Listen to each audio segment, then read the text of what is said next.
My name is Joe Peroni, and this is the Rise Above Project. Today I want to talk about an argument that's being posed on a regular basis that I'm seeing from Trump supporters.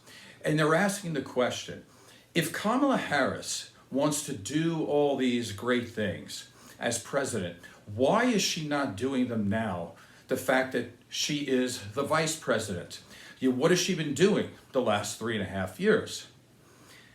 And I think this is an interesting question. In all the years that I've been alive, I don't think that a question like this has ever been brought up by a person who's running for president who had already been vice president. And I think there's a couple of reasons for this. Number one, I think social media takes over. And I think that there's so many ignorant people out there that they don't know what the vice president does, number one. And number two, people are so interested in just winning that they will keep repeating a stupid accusation or a lie or a quasi-argument over and over to try to make a point. And they do end up making a point because there's so many ignorant people that they don't look into it. There's so many of those bots online too that keep saying the same thing over and over. And again, it's like I said in another show, if you lie often enough, people will believe it to be true just because they hear it. It's just a recognition of that sentence. So let's go over this because I honestly am always up for a good debate, but this is not a debate. This is just basic knowledge. It's like trying to debate what 2 + 2 is, right? It's 4. We know this. It's not a debate. So let's go over this. Number one, what is expected of a vice president? Number one, they serve as president if the president dies or is incapacitated. That happens. All right, has it happened here? No. So you wouldn't expect Kamala Harris to do anything. Number two, they serve as president of the Senate, but they actually have no vote, so they don't do anything. Now, except in the case of a tie, that the real leader of the Senate is the majority leader. But if you're vice president, you still have a vote if there is a tie. So what does this mean? It means that the vice president, once again, has nothing to do, according to the Constitution, except to just show up and vote. Again, if there's a tie. So basically, they don't do much. Now, it can be a very important tiebreaker, that's true. But overall, they're really not doing anything. And this isn't just for Kamala Harris, for these Johnny-come-latelys now who just started to get into politics because politics is the new sport and people are just dumber than a box of rocks and completely ignorant. They don't understand what's been working for like the last 270 years in the United States. So let's continue with this. What else is the vice president expected to do? Well, being that they are the second in terms of not power, but as a figurehead, when a foreign head of state dies, they're expected to attend the funeral. And many vice presidents have said this, is that their only job is the negativity of, or the sadness of having to attend funerals around the world. That's a big part of their job. So what am I getting at here? So the vice president has absolutely almost no powers other than what the president delegates them, other than the ones that I've already showed you. So how often does a president delegate power to the vice president? It's very rare. You don't see it that often. Every once in a while, what the president will do is give a vice president like a little pet project if it's something that they're really interested in, and as long as it doesn't get in the way of the president, because you can't get in the way of their message. Most people, if you're going to have two people, they're going to disagree about something, but you cannot do that publicly in the United States, right? And you can't be going against the president, so you be quiet. You don't do anything. You usually have a pet project that is just on the side that doesn't get in the way. Let me give you probably the worst example of all of a president and vice president. So FDR, when he was president during World War II, He was very sick and he wasn't going to make it because of his health. He was not going to make it all the way through his term. But because of World War II, he was so busy that he barely spent any time and didn't even have a relationship, barely even knew his vice president, which was Harry Truman. So when FDR died, Truman had to take over. And he knew nothing about how to run the country. He had to do on-the-job training. Now, luckily for us as United States citizens, although I wasn't born at that time yet, Harry Truman, and we could debate whether he did a good job or not, but he was a very important president in our history. He did take over. But before that, he had actually nothing to do with policy at all, did nothing. He had no idea what to do when he was put in as president. And it goes on. So he actually had an important job, but it wasn't delegated to him. It was there for him because FDR died. Now, let's go back over, because I know there's a lot of people out there that are going, yeah, but. So they're going to keep doing this thing like it's a debate. Like Kamala Harris should be doing all of these things as if she's running the show, and she's not running the show. So let's go back over time a little bit. So what did George Bush Sr. do for Ronald Reagan when he was vice president? That's right, absolutely nothing. I don't believe he even had a pet project, did nothing. He ended up being president, but while he was vice president, did absolutely nothing. Probably a good thing too, because if you probably did something as vice president, people would hold it against you. So again, you could start off brand new. See what I'm getting at? Kamala Harris, in a sense, is starting off brand new. If you are smart and intelligent and knew how the United States works, but they're trying to say that what she did the last 3.5 years is on her. Now, I don't want to get too much into this subject, but just for fun, the stock market again is at an all-time high. Interest rates are coming down. The inflation rate is only 2.5. So if you're going to keep blaming everybody about how the country sucks right now, it doesn't. There's a lot of great things happening. But let's not put that on her anyway. So moving on. What did Mondale, as vice president, do for Jimmy Carter? That's right, absolutely nothing. And then Mondale ended up running for president. What did Dan Quayle do for Bush Sr. when Bush Sr. became president? What did Dan Quayle do? Nothing. Absolutely nothing. I don't even remember a pet project, and there's a reason why I don't remember it, because I don't think he did anything. He's not remembered to do anything other than the fact that he couldn't spell the word potato, and some little kid had to correct him. That's about the only thing he was remembered for. Let's look further. Al Gore. He ran for president, he lost, but he was vice president for 8 years with Bill Clinton. What did he do? Well, his pet project was global climate change, or global warming at the time.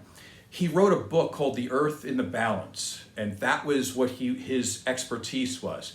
And so Bill Clinton just said, yeah, go on the side, do that. And so your job is global climate awareness for people. And he basically did that. And that was it.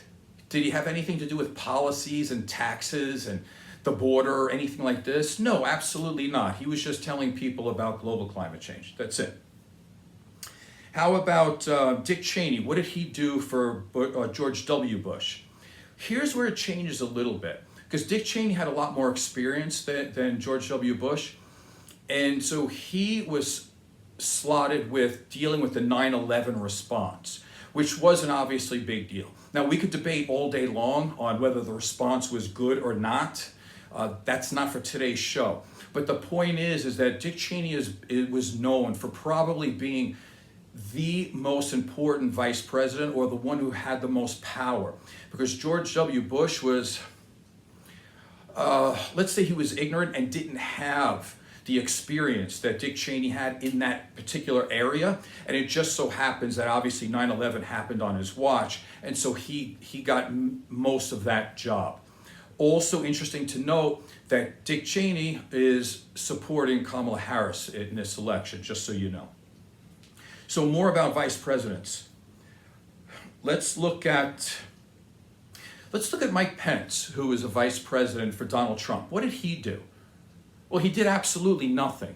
The reason why Mike Pence was put into office, or Trump wanted him to run with him, was because there was this time that the thought was, because Trump is so immoral, so anti-Christian, and doesn't live like a Christian at all. We can go on that forever.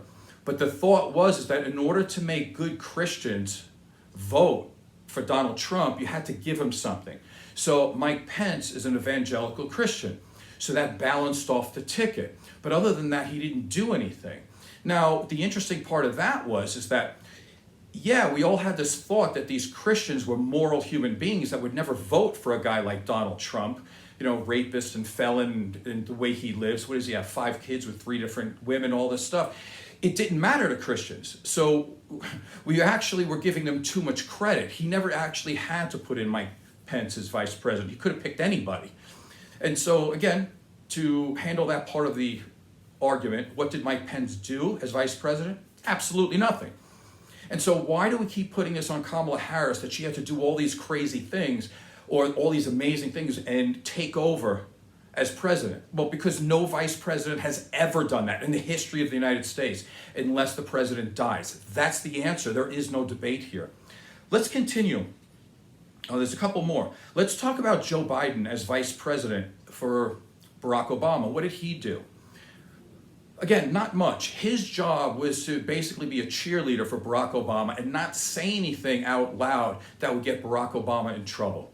And so he would stay on the same page as him. He wasn't there for any type of policies. Although, the one thing that Biden did do, and he did get in Obama's ear about, is that although Obama did believe in same-sex marriage, he didn't want to say it out loud because he thought that he wouldn't be able to have any popularity that way. He wouldn't be able to win an election that way. But Biden kept putting it in his ear, like, listen, people should be able to love who they want to love. This is the United States. And he did keep pushing on that. So if you want to thank Joe Biden for something as vice president, again, we can have that conversation of whether you think it's positive or negative. But what is true is that same-sex marriage is here because of what Joe Biden did, and that was his pet project, and he pushed Obama. But he wasn't there for actual policy in terms of taxes and things like this. So let's look at Kamala. Kamala Harris as vice president for Joe Biden. What did she do? Now, here's where it gets not crazy. It gets stupid because Republicans keep making up this garbage that she's in charge of the border. That's not true. The number one pet project that she has is to make people aware of the problem with Roe v. Wade and it's being overturned. So she speaks mainly about abortion and abortion awareness and all of these things, like having to go back against the stupidity that Republicans say that you can have a baby that's born and then murder the baby. That's part of abortion and that's legal in the United States. So she actually has to talk about these things, like it's amazing in this country that people are so incredibly stupid. But that's her number one goal as vice president, is to handle that. Now, they did throw this thing out that she's, the border czar, which is really interesting to say that because throughout history, Republicans tend to use the word czar against a Democrat because the term czar is typically Russian or from the Soviet Union. So they try to tie them in that way. So let's throw out the word czar anyway, because that's just stupid again. But that's not what she was there for. When we look into this, she was put in there for a very short amount of time to look into the root causes of the immigration problem. Let me repeat that again for Republicans out there who have a really difficult time understanding this. There is a root cause for immigration. She was put in there for a short time to talk about it. There's what's called a push-pull problem. The pull problem would be at the border, having enough people to process people and stuff like this, and to be able to have good border security. That's the pull problem. She was not put in there to worry about that. She was put in there to worry about the push problem. Why would people walk 1,000, 1,200, 1,500 miles through the heat, through the desert, in order to get to our border? What would be pushing them out of their country? And I don't know this for sure, And I can't say why they stopped talking about it, because maybe it just seems too anti-American. But the problem is, from the push side, is the United States has done terrible, horrible things to a lot of these countries that make this happen. They have destabilized these governments. They have destroyed their economies. And I'm not going to get into the details. Again, look it up if you want. I mean, you can do that. I'm not, but if you want to take the Republican side and just say, oh, people walk 1,200 miles here so they can rape somebody, or they unloaded everybody from an insane asylum to walk 1,500 miles to go steal a car here. Like, come on, grow up, stop being stupid. So the push part is to worry about why people would walk that far and to try to come into another country. When you look at it, the farmers there are starving. Why is this? Part of it's because of global climate change. Part of it is because we bring some of our grains there and we put the farmers out of business. So we do have incredible culpability when it comes to this mass migration of these people trying to get over the border so they can find some work here. So as a quick review here, stop trying to use it as an argument to say, if Kamala Harris is talking about doing stuff, why doesn't she do it now? It's because she's not vice president, okay? And plus, she needs Congress's approval on things. So she's already wanting to pass the bipartisan border bill. Can she do it by herself? No. Can Joe Biden do it? No. Why? Because Trump told him to shelve it so they can tell ignorant Republican Trump supporters that there's a problem at the border when he's the one creating it. Don't use this argument anymore. If I hear it out there, I'm going to know that you're not ignorant anymore because you're hearing the information. There's other words that we can use for you if you continue to say the same stupid arguments with no actual fact to back you up. I just gave you the facts. Hopefully this was good for you to realize. Hopefully you can send this to other people to educate them.